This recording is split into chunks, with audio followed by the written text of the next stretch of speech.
Well, আজকে আপনাদের সাথে শেয়ার করব আমাদের হোস্টেলে মাছ কেনার এক্সপিরিয়েন্স।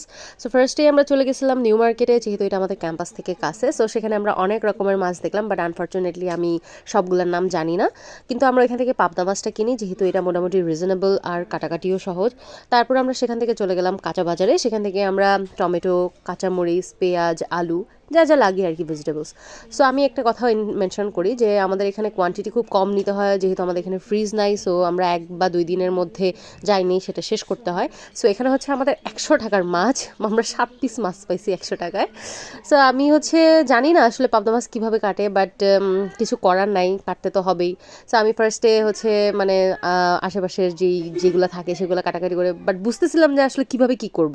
আপনারা মানে দেখলে বুঝতে পারবেন। মানে আমি যাই হোক, তো কোনোভাবে কাটাকাটি শেষ করে এগুলোকে ধুয়ে তারপর হচ্ছে আপনার ভেজে সবজিগুলো কেটে জাস্ট রান্না করে ফেললাম, দ্যাটস ইট।